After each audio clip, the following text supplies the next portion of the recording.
ونتوكل عليه ونعوذ بالله من شرور أنفسنا ومن سيئات أعمالنا من يهده الله فلا مضل له ومن يضلله فلا هادي له ونشهد أن لا إله إلا الله وحده لا شريك له ونشهد أن محمدا عبده ورسوله أرسله بالهدى ودين الحق ليظهره على الدين كله ولو كره المشركون أما بعد فيا أيها الناس اتقوا الله حق تقاته ولا تموتن إلا وأنتم مسلمون أعوذ بالله من الشيطان الرجيم بسم الله الرحمن الرحيم ونريد أن نمن على الذين استضعفوا في الأرض ونجعلهم أئمة ونجعلهم الوارثين. അല്ലാഹു സുബ്ഹാനഹു തആലയുടെ മുഴുവൻ കൽപ്പനാ നിയമങ്ങളും നിയമവ്യവസ്ഥകളും ഭൗതിക ജീവിതത്തിലെ മുഴുവൻ സമയങ്ങളിലും അനുസരിച്ച് അള്ളാഹുവിന് മാത്രം കീഴ്പ്പെട്ട് ജീവിക്കണമെന്ന് സ്വന്തത്തെ ഉണർത്തുന്നത് പോലെ മുഅ്മിനീങ്ങളായ സത്യവിശ്വാസികളായ നിങ്ങൾ ഓരോരുത്തരെയും ഉണർത്തുകയാണ്, വസിയത്ത് ചെയ്യുകയാണ്.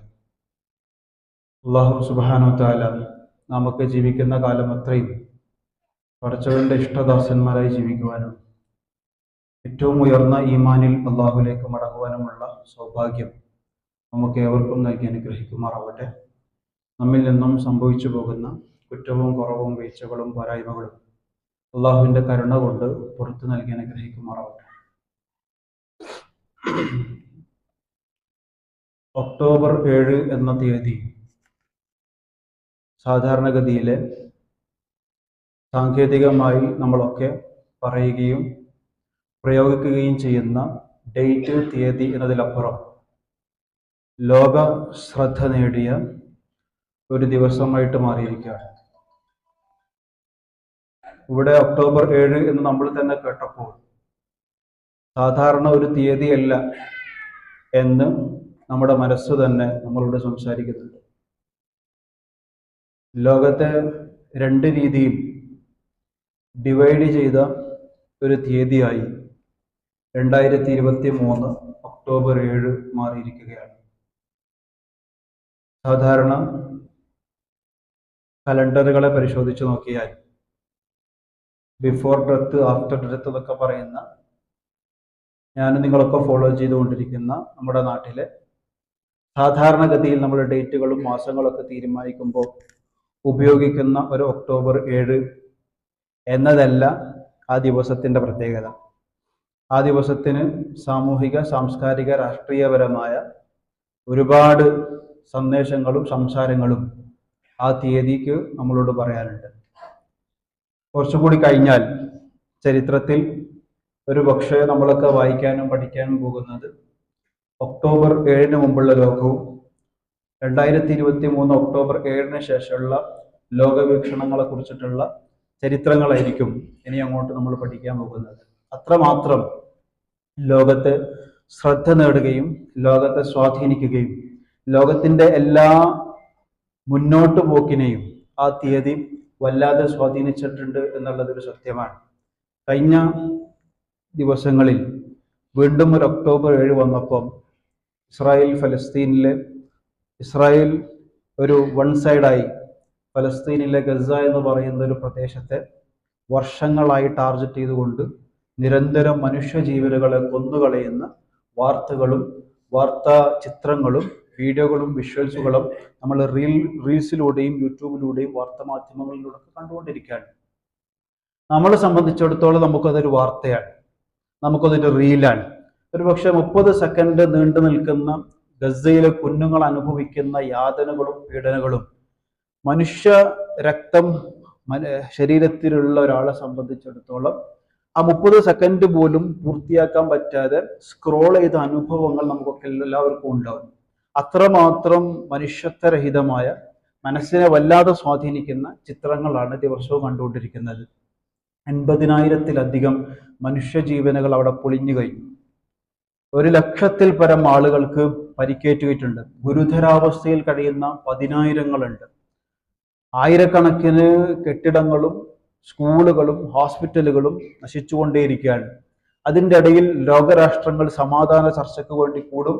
ആ സമാധാന ചർച്ച നടക്കുമ്പോൾ തന്നെ 20,000 30,000 ആളുകളെ കൊന്നുകളഞ്ഞ അനുഭവങ്ങൾ നമ്മൾ വായിച്ചതുമാണ്. പ്രിയപ്പെട്ടവരെ, നമ്മളിങ്ങനെ ലോകവീക്ഷണം എന്ന അർത്ഥത്തിൽ, ലോകരാഷ്ട്ര വാർത്തകൾ എന്ന അർത്ഥത്തിൽ ഇവിടെ ഇരുന്നു കൊണ്ട് വാർത്തകളെ കുറിച്ചിട്ട് വായിക്കുകയും അതിനെ കുറിച്ചിട്ട് ചർച്ച ചെയ്യുകയും ചെയ്ത അനുഭവങ്ങളാണ് 2 വർഷം. പക്ഷേ ഗസയിലെ മനുഷ്യ ജീവനുകളെ സംബന്ധിച്ചിടത്തോളം അവരുടെ അല്ലാതെ അവർ റിയൽ ലൈഫിൽ നേർക്ക് നേരെ നിത്യജീവിതത്തിൽ കണ്ടുകൊണ്ടിരിക്കുന്ന, അനുഭവിച്ചുകൊണ്ടിരിക്കുന്ന വേദനകളാണ്. 10 പേരുള്ള വീട്ടിൽ 9 പേരും രക്തസാക്ഷികളായ അനുഭവങ്ങൾ. 8 മക്കളുള്ള ഉമ്മാക്ക് 8 മക്കളും നഷ്ടപ്പെട്ടു പോയ അനുഭവങ്ങൾ. ഭാര്യക്ക് ഭർത്താവിനെയും ഭർത്താവിന് ഭാര്യയും നഷ്ടപ്പെട്ടു പോയ അനുഭവങ്ങൾ. കൂട്ടുകുടുംബമായി ജീവിച്ച ആളുകളൊക്കെ ഒറ്റ ഷട്ടറുകളിൽ ജീവിച്ചുകൊണ്ടിരിക്കുന്ന അനുഭവങ്ങൾ.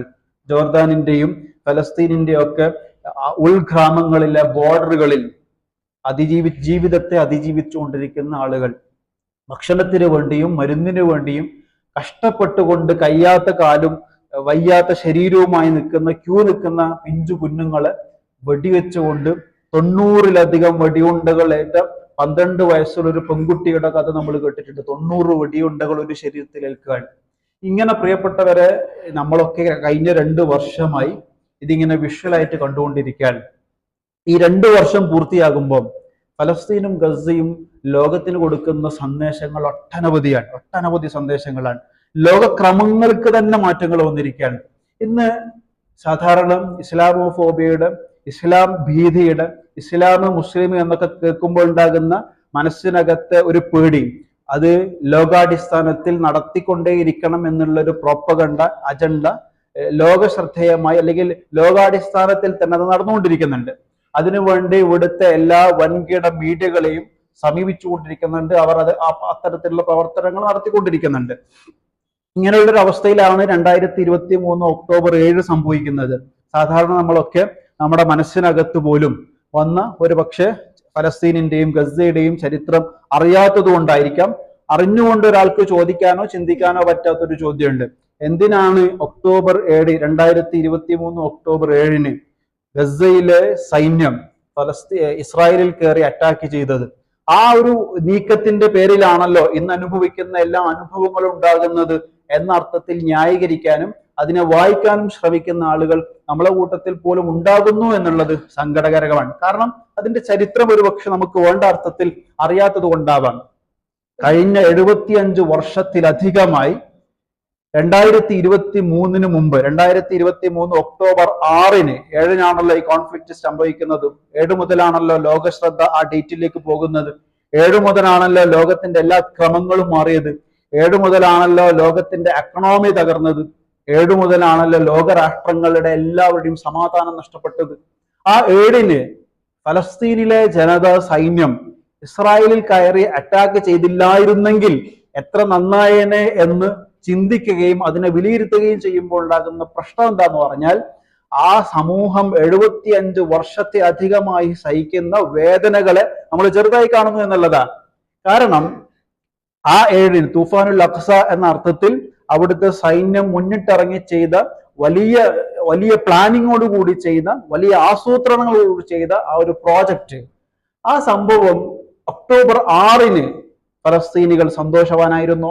ഒക്ടോബർ 5 ഗസയിലെ അവസ്ഥകൾ എന്തായിരുന്നു? പ്രിയപ്പെട്ടവരെ, കഴിഞ്ഞ 70 വർഷം അവിടുത്തെ അവസ്ഥ ഇത് തന്നെയാണ്. ഓരോ വർഷവും ആയിരങ്ങൾ അവിടെ രക്തസാക്ഷികളാകുന്നുണ്ട്. ഓരോ വർഷങ്ങളിലും അഭയാർത്ഥികൾ ഉണ്ടാകുന്നുണ്ട്. യമനിലേക്കും ഈജിപ്തിലേക്കും ജോർദാനിലേക്കും ഒക്കെ കയറിക്കൂടാൻ ശ്രമിക്കുന്നു. അവർ അകറ്റുന്നു. ആ പോകുന്ന വഴിയിൽ രക്തസാക്ഷികളാകുന്നു. ഇങ്ങനെ ഒരു തലമുറ 2 തലമുറകൾ ഇങ്ങനെ ആയി വന്നുകൊണ്ടേയിരിക്കുകയാണ്. അതിന്റെ ചരിത്രം ഇസ്രായേൽ എന്ന് പറയുന്ന രാഷ്ട്രത്തിന്റെ രൂപീകരണം മുതൽ അത്തരം ചർച്ചകൾ നമ്മൾ ആരംഭിക്കേണ്ടതുണ്ട്. അപ്പോഴാണ് ഒക്ടോബർ 7 അവര് നടത്തിയ ശ്രമങ്ങളെ നമുക്ക് മനസ്സിലാകുകയുള്ളൂ. എന്ന് പറഞ്ഞാൽ ഇത്രയും കഴിഞ്ഞിട്ടും 2 വർഷത്തിലധികമായി ആയിരങ്ങളുടെ ജീവൻ അവിടെ പൊളിഞ്ഞു. കെട്ടിടങ്ങളൊക്കെ നശിച്ചു കഴിഞ്ഞു. ഈ സമയത്താണ് 2 വർഷം പൂർത്തിയാകുമ്പോൾ ഒരു സമ്മാനം എന്നതുപോലെ ലോകരാഷ്ട്രങ്ങളുടെ ഒക്കെ സൂപ്പർ ഹീറോസ് ആയിട്ട് രാജകസേരകൾ അലങ്കരിച്ചു കൊണ്ടിരിക്കുന്ന ലോകരാഷ്ട്രങ്ങൾ സമാധാന ചർച്ചയുമായിട്ട് വീണ്ടും മുന്നോട്ട് വരികയും ഇപ്പം ഒരു കരാറിൽ ഒപ്പിടുകയും ചെയ്തത്. ഒരു സമാധാന കരാർ, വെടിനിർത്തൽ കരാർ. ഇനി അങ്ങോട്ട് പ്രാബല്യത്തിൽ വരാൻ പോകുകയാണ് എന്ന് ലോകരാഷ്ട്രങ്ങളായ കാരണവന്മാരൊക്കെ ലോകത്തിന് മുന്നിൽ പറഞ്ഞുകൊണ്ടിരിക്കുകയാണ്. അത് പൂർണ്ണമായിട്ടും വിശ്വസിക്കാൻ പറ്റുമോ എന്നുള്ളത് വേറൊരു ചർച്ചയാണ്. എങ്കിൽ പോലും അങ്ങനെ ഒരു മുന്നോട്ട് കൊണ്ടുപോകുമ്പോൾ ഞാനും നിങ്ങളും ആലോചിക്കേണ്ടത്, ഈ 2 വർഷം അവർ അനുഭവിച്ച ത്യാഗങ്ങളിലൂടെ ഗസ എന്ന് പറയുന്ന ഭൂപ്രദേശം തീർന്നുപോയോ?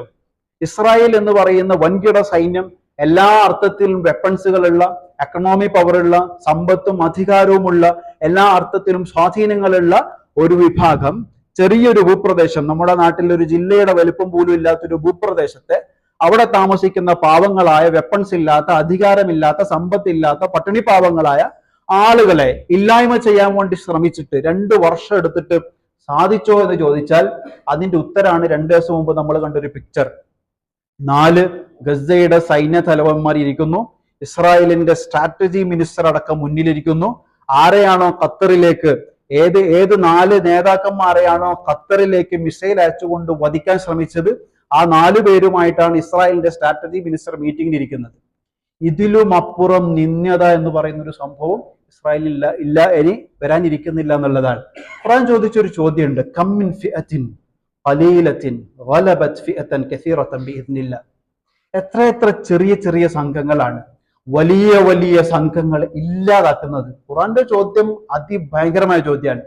പക്ഷെ അതിന്റെ അവസാനം ശ്രദ്ധിക്കണം, ബിഇദ്നില്ലാഹ്, അള്ളാഹുവിന്റെ തീരുമാനപ്രകാരം, അള്ളാഹുവിന്റെ നിശ്ചയപ്രകാരം എത്ര ചെറിയ ചെറിയ സംഘങ്ങളാണ് വലിയ വലിയ സംഘങ്ങളെ കീഴ്പ്പെടുത്തുന്നത് എന്ന് ചോദിക്കുന്നതിന്റെ കൃത്യമായ തഫ്സീറാണ് ഈ 2-3 ദിവസങ്ങളിൽ നമ്മളെ ലൈവായിട്ട് കൊണ്ടുകൊണ്ടിരിക്കുന്നത്.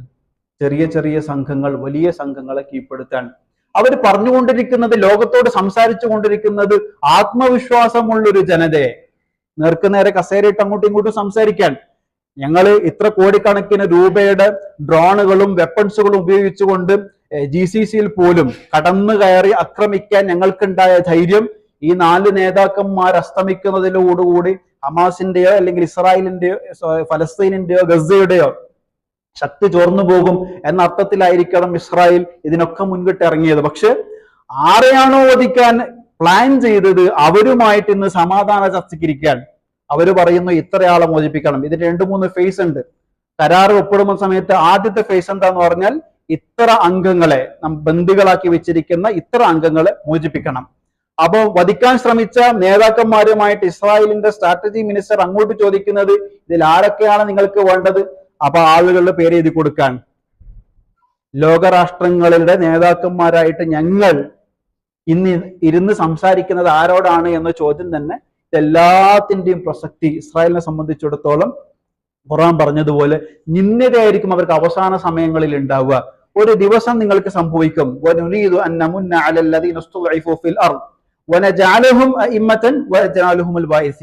ഖസസിന്റെ 2-ാമത്തെയും 3-ാമത്തെ ആയത്തുകളിൽ വിശദീകരിക്കുന്നുണ്ട്. ഒരു ടാർഗറ്റിംഗ് കമ്മ്യൂണിറ്റി ആയിട്ട് എല്ലാ കാലത്തും ഇസ്ലാമിക സമൂഹം ഉണ്ടാവും. ആ സമൂഹം അനുഭവിക്കേണ്ട പീഡനം വ്യത്യസ്ത രൂപത്തിലും കോലത്തിലൊക്കെ ആയിരിക്കും. കാലഘട്ടത്തിന്റെ വ്യത്യാസത്തിനനുസരിച്ചിട്ട് വെപ്പൺസിലും ഐഡിയോളജിയിലും സ്ട്രാറ്റജിയിലും വ്യത്യാസമുണ്ട്. പക്ഷെ ടാർഗറ്റിംഗ് കമ്മ്യൂണിറ്റി നിങ്ങളാണ് എന്ന വിഷയത്തിൽ അഭിപ്രായ വ്യത്യാസമില്ല. അങ്ങനെ സംഭവിക്കുമ്പം അള്ളാഹു പറയുന്നു, ഒരു നാൾ നിങ്ങൾക്ക് വരും, ആ ദിവസത്തിന്റെ പ്രത്യേകത വനുരീദു അന്നമുന്ന അലല്ലദീന ഇസ്തുദ്ഇഫൂ ഫിൽ അർദ് വനജഅലഹും അഇമ്മതൻ. നിങ്ങൾ ന്യൂനപക്ഷമായി, നിങ്ങൾ ന്യൂനപക്ഷമായി, ആളുകൾ എപ്പോഴും നിങ്ങളെ ഭീതിയിലും പീഡനത്തിലാക്കുന്ന നിങ്ങളുണ്ടല്ലോ, ഇസ്ലാമിക സമൂഹം, ആത്മവിശ്വാസമുള്ള ഒരു സമൂഹം, ആ സമൂഹത്തെ വനജഅലഹും അഇമ്മതൻ, ലീഡേഴ്സ് ആക്കി മാറ്റുന്നതാണ്. ലോകത്തിന്റെ ലീഡേഴ്സ് ആക്കി മാറ്റുന്ന പറഞ്ഞാൽ അതിന്റെ ചെറിയ സാമ്പിൾ അല്ല നമ്മളിപ്പോ വായിച്ചുകൊണ്ടിരിക്കുന്നത്. ഇന്ന് ലോകാടിസ്ഥാനത്തിൽ ലോകരാഷ്ട്രങ്ങൾക്ക് സമാധാനം വേണമെങ്കിൽ ഫലസ്തീനിൽ സമാധാനം സംഭവിക്കണം. ലോകരാഷ്ട്രങ്ങളുടെ എക്കണോമി ശരിയാണെങ്കിൽ ഫലസ്തീനിന്റെ എക്കണോമി ശരിയായിരുന്നു.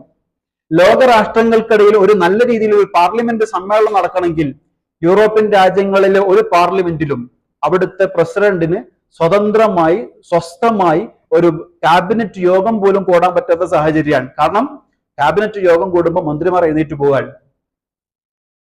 വൈറ്റ് ഹൗസിൽ നിന്ന് തെരുവിൽ വീട്ടിലേക്ക്, സ്വന്തം വീട്ടിലേക്കോ റെസിഡൻസിലേക്കോ പോകുന്ന സമയത്ത് സ്വന്തം രാജ്യത്തിന്റെ ഇസ്രായേലിലെ തെരുവുകൾ മുഴുവനും ഫലസ്തീനിന്റെ പതാകയാണ്. ലോകത്തിന് ഏറ്റവും കൂടുതൽ പാറിപ്പറക്കുന്ന പതാക ഏതാന്ന് ചോദിച്ചാൽ ഫലസ്തീനാണ്. ഇന്ന് സോഷ്യൽ മീഡിയയിൽ ഏറ്റവും കൂടുതൽ ഉപയോഗിക്കുന്ന ടാഗുകൾ ഏതാന്ന് വെച്ചാൽ ഫ്രീ പാലസ്തീനാണ്. എന്ന് പറഞ്ഞാൽ പ്രിയപ്പെട്ടവരെ, ലോക ശ്രദ്ധ നേടിയ ഇത്രയധികം ഇത്രയധികം കോൺഫ്ലിക്റ്റുകളെ, ഇത്രയധികം യുദ്ധങ്ങളെ കണ്ടുപരിചയിച്ച ലോക ചരിത്രങ്ങൾ മുഴുവനും പരിശോധിച്ചു നോക്കിയാൽ ഇത്രയധികം ശ്രദ്ധേയമായ ഒരു ഭൂപ്രദേശം, ഇത്രയധികം ലോകത്തിന്റെ ശ്രദ്ധ ക്ഷണിച്ച ഒരു ഇഷ്യൂ ലോക ചരിത്രത്തിൽ നമുക്ക് എവിടെയും കാണാൻ പറ്റില്ല എന്നുള്ളതാണ്. എന്ന് പറഞ്ഞാൽ അള്ളാഹ് പറഞ്ഞു നോക്കിയേ, വനജാലഹും അയിമ്മത്തൻ, നിങ്ങളെ ലീഡേഴ്സ് ആക്കും. പിന്നെ നിങ്ങളുടെ തീരുമാനപ്രകാരം വേണം ഭൗതിക സാഹചര്യങ്ങളുടെയും ഭൗതിക ശക്തിയിലും ലീഡേഴ്സായി ചമഞ്ഞുകൊണ്ടിരിക്കുന്ന ആളുകളുടെ, ലോകരാഷ്ട്രങ്ങളുടെ തീരുമാനം വരണമെങ്കിൽ ഫലസ്തീൻ സ്വതന്ത്രമാവണം, അവിടെ സമാധാന അന്തരീക്ഷം ഉണ്ടാകണം എന്ന തലത്തിലേക്ക് ലോക സാഹചര്യം മാറും എന്നുള്ളൊരു നാളെ കുറിച്ചിട്ട് ഖുർആൻ പ്രതീക്ഷ നൽകുന്നുണ്ട്. വനജഅലഹും അഇമ്മതൻ വനജഅലഹുൽ വാരിസീൻ, നിങ്ങളെ പിന്തുടർച്ചാവകാശികളാക്കി മാറ്റുന്നതാണ്. പ്രിയപ്പെട്ടവരെ, ഇത് സംഭവിക്കുന്നത് വെറുതെ അല്ല. അള്ളാഹു പറഞ്ഞതുപോലെ വമാ നഖമു മിൻഹും ഇല്ലാ അയ്യുമിനു ബില്ലാഹിൽ അസീസിൽ ഹമീദ്, അള്ളാഹുവിനെ കുറിച്ചിട്ടുള്ള അചഞ്ചലമായ വിശ്വാസവും അതിലുണ്ടാകുന്ന ആത്മധൈര്യവും അള്ളാഹുവിന്റെ മുന്നിൽ ഉണ്ടാകുന്ന രഹസ്യ സംഭാഷണവും അള്ളാഹുവിന്റെ മുന്നിൽ അധികരിപ്പിച്ചുകൊണ്ടിരിക്കുന്ന സുജൂദുകളും അള്ളാഹുവിനെ കുറിച്ചിട്ടുള്ള നിരന്തരമായ അൽക്കാറുകളും അള്ളാഹുവിനോട് നിരന്തരം സംഭവിച്ചുകൊണ്ടിരിക്കുന്ന അതിശക്തമായ പ്രാർത്ഥനകളും, ചെറിയ പിഞ്ചു കുഞ്ഞുങ്ങളടങ്കം പടച്ചവൻ എന്ന് പറയുന്നത് ജീവിതത്തിന്റെ ശരീരത്തിലെ ഒരു രക്തം പോലെ എപ്പോഴും റസൂലുള്ളാഹി സ്വല്ലല്ലാഹു അലൈഹി വസല്ലം തങ്ങളെ കുറിച്ചിട്ട് പറഞ്ഞതുപോലെ യദ്കുറുല്ലാഹ ഫീ കുല്ലി അഹ്യാനിഹി എന്ന് ആയിഷ റളിയല്ലാഹു പറഞ്ഞിട്ടുണ്ട്. അദ്ദേഹത്തിന്റെ സ്മരണയിലും ചിന്തയിലും സംസാരത്തിലും നോട്ടത്തിലും കേൾവിയിലും അദ്ദേഹത്തിന്റെ ഫിലോസഫിയിലും അദ്ദേഹത്തിന്റെ അക്കാഡമിക്സിലും അദ്ദേഹത്തിന്റെ എല്ലാ ചിന്തകളിലും അല്ലാഹ് നിറഞ്ഞിട്ടുണ്ട് എന്ന് റസൂലുള്ളാഹിനെ കുറിച്ചിട്ട് പറഞ്ഞതുപോലെ ഒരു സമൂഹം ഇന്ന് ജീവിച്ചുകൊണ്ടിരിക്കുന്നതാണ്. മാത്രമല്ല അതൊരു പ്രദേശത്ത് ജീവിക്കുന്ന ഒരു ജീവിതാനുഭവങ്ങളായിട്ട് മാത്രം പാടില്ല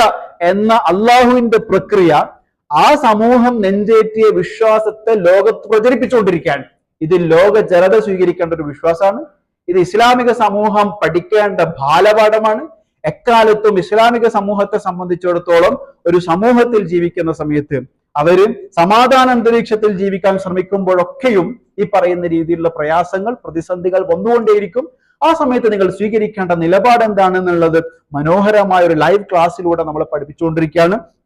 അതിന് ഫലസ്തീനിനെ സംബന്ധിച്ചിടത്തോളം അവിടെ നഷ്ടങ്ങൾ ഭൗതിക നഷ്ടങ്ങൾ മാത്രമാണ്, ആത്മീയപരമായിട്ടൊരു നഷ്ടവും ഇല്ല. ഇസ്രായേലിനെ സംബന്ധിച്ചിടത്തോളം എത്ര നഷ്ടങ്ങളാണ്, ബില്യൺ കണക്കിന് ഡോളറുകൾ ടൂറിസത്തിൽ നഷ്ടമാണ്. 70% ടൂറിസം അവിടെ നിലച്ചു പോയിട്ടാണുള്ളത്. അവരുടെ എക്കണോമി 50% താഴെയാണ്. ഇങ്ങനെ നോക്കിയാൽ അവരുടെ സൈന്യങ്ങൾ, മിലിറ്ററിയിൽ 70% ആളുകൾ മെന്റൽ ഡിസോർഡർ ആയിട്ടുള്ള, സ്ട്രെസ് അനുഭവിക്കാൻ പറ്റാതെ മെന്റൽ ഡിസോർഡേഴ്സിൽ ട്രീറ്റ്മെന്റ് നേടിക്കൊണ്ടിരിക്കുന്ന ആളുകളാണ്. അതിൽ 20% ആളുകൾ അതീവ ഗുരുതര മാനസിക സാഹചര്യത്തിലാണുള്ളത്. ഇങ്ങനെ തുടങ്ങി നഷ്ടങ്ങളുടെ കഥകൾ മാത്രമേ ഇസ്രായേലിനെ സംബന്ധിച്ചിടത്തോളം കഴിഞ്ഞ 2 വർഷങ്ങൾക്കിടയിൽ പറയാനുള്ളൂ. അള്ളാന്റെ തർത്തീബ്, അള്ളാഹുവിന്റെ ഖദർ, അള്ളാഹുവിന്റെ തീരുമാനം പ്രിയപ്പെട്ടവരെ അതിമനോഹരമാണ്. അത് നമ്മളെ സംബന്ധിച്ചിടത്തോളം അതൊരു പത്രവാർത്തയായിട്ട് മാത്രം മാറാൻ പാടില്ല. അതൊരു സോഷ്യൽ മീഡിയയിലെ കണ്ടന്റ് ആയിട്ട് മാത്രം പാടാൻ പാടില്ല. അതൊന്ന് ഷെയർ ചെയ്യാനും വാട്സാപ്പിൽ സ്റ്റാറ്റസ് ഒക്കെ വെക്കാനും വേണ്ടി മാത്രമാകാൻ പാടില്ല. എൻ്റെ മക്കളും ഇവിടെ വീട്ടിലും എൻ്റെ മനസ്സിലും അതൊരു വികാരമാകണം. അത് അവരെ സംബന്ധിച്ചിടത്തോളം അവിടെ നടക്കുന്നതിന്റെ അത്ഭുതകരമായ പാഠങ്ങളെ കുറിച്ചിട്ട് നമ്മുടെ മക്കൾ പോലും അറിയണം. കാരണം അവിടുത്തെ മക്കൾ ലോകത്തെ പാഠങ്ങൾ പഠിപ്പിച്ചുകൊണ്ടിരിക്കുന്ന സമയത്ത് നമ്മുടെ മക്കളും ആ അർത്ഥത്തിൽ വളരേണ്ടതുണ്ട്. അവിടുന്ന് നൽകുന്ന സന്ദേശങ്ങളെ കൃത്യമായിട്ട് നമ്മൾ പഠിക്കേണ്ടതുണ്ട്. അല്ലാഹു സുബ്ഹാനഹു വതആല ആ ജനതയ്ക്ക് ഈമാനും സബറും നൽകി അനുഗ്രഹിക്കുമാറാവട്ടെ. രക്തസാക്ഷികളായി അള്ളാഹുവിലേക്ക് പോയിക്കൊണ്ടിരിക്കുന്ന ആളുകളെ ശുഹദാക്കളിൽ ഉൾപ്പെടുത്തി അനുഗ്രഹിക്കുമാറാവട്ടെ. ഏറ്റവും സമാധാനവും സുരക്ഷിതത്വവുമുള്ള ഒരു നാളെ അള്ളാഹു ആ ഭൂപ്രദേശത്ത് ജീവിക്കുന്ന എല്ലാ ആളുകൾക്കും നൽകി അനുഗ്രഹിക്കുമാറാവട്ടെ. അതിനെതിരെയുള്ള എല്ലാ ശക്തികളെയും അള്ളാഹു പരാജയപ്പെടുത്തുമാറാവട്ടെ. എന്താണോ അവരെ ലോകത്തിന് കൊടുക്കുന്ന സന്ദേശം അത് പൂർണ്ണമായി നെഞ്ചേറ്റി ജീവിതത്തിൽ പ്രാവർത്തികമാക്കാൻ അള്ളാഹു നമുക്ക് എല്ലാവർക്കും ഭാഗ്യം നൽകി അനുഗ്രഹിക്കുമാറാവട്ടെ. വആഖിറു ദഅവാനാ അൽഹംദുലില്ലാഹി റബ്ബിൽ ആലമീൻ.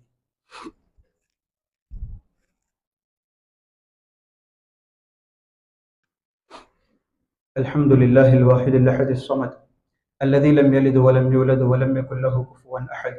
اللهم صل على محمد وعلى آل محمد كما صليت على إبراهيم وعلى آل إبراهيم وبارك على محمد وعلى آل محمد كما باركت على إبراهيم وعلى آل إبراهيم في العالمين إنك حميد مجيد.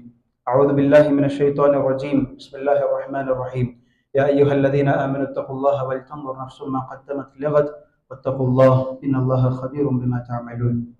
الله سبحانه وتعالى മുഴുവൻ കൽപ്പനാ നിയമങ്ങളും നിയമവ്യവസ്ഥകളും ജീവിതത്തിൻ്റെ എല്ലാ മേഖലയിലും സൂക്ഷിച്ചുകൊണ്ട് ജീവിക്കണമേ എന്ന് ഒരിക്കൽ കൂടി ഉണർത്തുകയാണ്. അള്ളാഹു സുബ്ഹാനഹു തആല അവൻ്റെ ഇഷ്ടദാസന്മാരായി ജീവിക്കുവാനും ഏറ്റവും ഉയർന്ന ഈമാനിൽ അള്ളാഹുലേക്ക് മടങ്ങുവാനുമുള്ള സൗഭാഗ്യം നമുക്ക് എല്ലാവർക്കും നൽകി അനുഗ്രഹിക്കുമാറാവട്ടെ. നമ്മിൽ നിന്നും സംഭവിച്ചു പോകുന്ന കുറ്റവും കുറവും വീഴ്ചകളും തെറ്റുകളും പോരായ്മകളും അള്ളാഹുവിൻ്റെ കരുണ കൊണ്ട് പുറത്തു നൽകി അനുഗ്രഹിക്കുമാറാവട്ടെ. അള്ളാഹുവിൻ്റെ സഹായവും അനുഗ്രഹവും ഐശ്വര്യവും ബർക്കത്തും ജീവിതത്തിൻ്റെ എല്ലാ അവസരങ്ങളിലും അള്ളാഹു നമുക്ക് എല്ലാവർക്കും നൽകി അനുഗ്രഹിക്കുമാറാവട്ടെ. നമ്മിലെ രോഗികൾക്ക് അള്ളാഹു പൂർണ്ണ ശിഫ നൽകി അനുഗ്രഹിക്കുമാറാവട്ടെ. മാരകമായ രോഗങ്ങൾ കൊണ്ട് പ്രയാസപ്പെടുന്ന ഒട്ടനവധി സഹോദരി സഹോദരന്മാർ നമ്മുടെ വീട്ടിലും കുടുംബത്തിലും പരിസരത്തൊക്കെ ഉണ്ട്. എല്ലാവർക്കും അള്ളാഹു പൂർണ്ണ ആരോഗ്യം നൽകി അനുഗ്രഹിക്കുമാറാവട്ടെ. പൂർണ്ണ ശിഫ നൽകി അനുഗ്രഹിക്കുമാറാവട്ടെ. അപകട രോഗങ്ങളെ തൊട്ടും അപകട മരണങ്ങളെ തൊട്ടും അള്ളാഹു നമ്മയും നമുക്ക് വേണ്ടപ്പെട്ടവരെയും കാത്തുരക്ഷിക്കുമാറാവട്ടെ. നമ്മിൽ നിന്ന് മൺമറഞ്ഞ ആളുകൾക്ക് അള്ളാഹു മഗ്ഫിറത്തും മർഹമത്തും നൽകി അനുഗ്രഹിക്കുമാറാവട്ടെ. ഇസ്ലാമിനും മുസ്ലിമീങ്ങൾക്കും അള്ളാഹു ഇസ്സത്തും അഭിമാനവും നൽകി അനുഗ്രഹിക്കുമാറാവട്ടെ. പരസ്പര സ്നേഹവും ഐക്യവും നൽകി അനുഗ്രഹിക്കുമാറാവട്ടെ. ലോകത്തിന്റെ നാനാഭാഗങ്ങളിൽ ആക്രമിക്കപ്പെട്ടുകൊണ്ടിരിക്കുന്നവർ, പീഡിപ്പിക്കപ്പെട്ടുകൊണ്ടിരിക്കുന്നവർ, തടവറയിൽ കഴിഞ്ഞുകൊണ്ടിരിക്കുന്നവർ, വെടിയുണ്ടകൾക്കും മിസൈലുകൾക്കും സാക്ഷികളായി കൊണ്ടിരിക്കുന്നവർ എല്ലാവർക്കും അള്ളാഹു ഈമാനും സബറും നൽകി അനുഗ്രഹിക്കുമാറാവട്ടെ. സന്തോഷവും സുരക്ഷിതത്വവുമുള്ള ജീവിതം നൽകി അനുഗ്രഹിക്കുമാറാവട്ടെ. اللهم اغفر للمؤمنين والمؤمنات والمسلمين والمسلمات الأحياء منهم والأموات إنك مجيب الدعوات يا قاضي الحاجات طيب ثرانا وثراهم واجعل الجنة مأوانا ومأواهم. اللهم أجرنا من النار، اللهم أجرنا من النار. اللهم لا تشفي خلقنا بالنار ولا تجعلنا من حطب النار فإنها بئس الدار وبئس المثوى وبئس القرار. ربنا اغفر لنا ولإخواننا الذين سبقونا بالإيمان ولا تجعل في قلوبنا إلا للذين آمنوا. ربنا إنك رؤوف رحيم. أقم الصلاة.